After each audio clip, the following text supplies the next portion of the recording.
and you may sometimes have wondered how these animals were caught.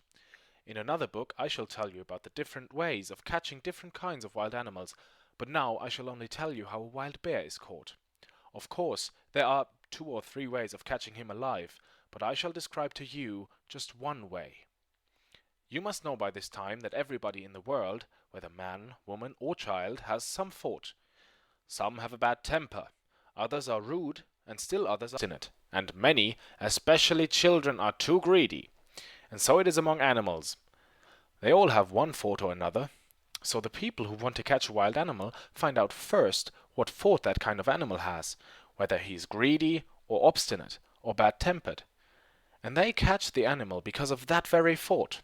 A bear is very obstinate. In fact, the bear, the pig, the donkey, and the mule are among the most obstinate of animals. So, because the bear is very obstinate, he will never give up when he meets anything that blocks his way.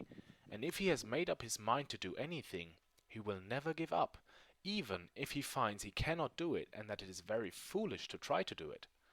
So the people remember the bear's obstinacy and catch him in this way. They find a large tree which has a bough 15 or 20 feet from the ground, and then they tie a pot of honey on the bough, quite 2 or 3 yards away from the fork where the bough joins the trunk. So, if a bear wants to get at the honey, he will have to climb up the trunk and then walk along the bough to the place where the pot is tied. But the people also take a heavy stone, tie a stout rope around it, and hang up the stone by the rope from another bough higher up. They place the stone in such a way that it swings right in front of the honey and a little above it. Then the people hide in the thickets nearby. Presently, a bear smells the honey from a distance and comes to find it. On reaching the place, he sees the pot of honey on the tree. As the bear is a good climber, he soon scrambles up the trunk of the tree and walks along the bough toward the honey. But just as he is coming to it, he sees something right before his path. It is the block of stone, and he cannot get at the honey without pushing the stone aside. So what does he do? Why, quite naturally, he pushes the stone aside with his paw. But, as I have told you, the stone is hung by a rope, and so it swings any way you push it. Then what happens? Why, as soon as the bear pushes the stone aside with his paw, the stone swings back and hits him on the paw. The bear gives a growl, and again pushes the stone aside, and this time harder than before.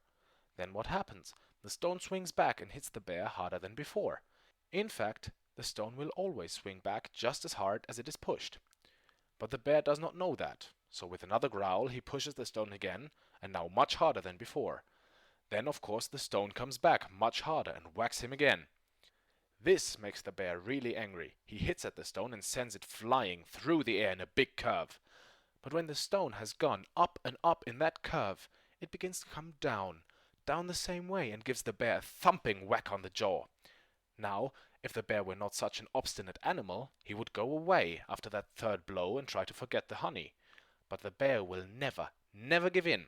Instead, he gets quite mad with rage. He thinks some enemy is hiding behind the stone. "Who is hitting me?" he growls. "Come out of that and fight fair." With that, he hits a frantic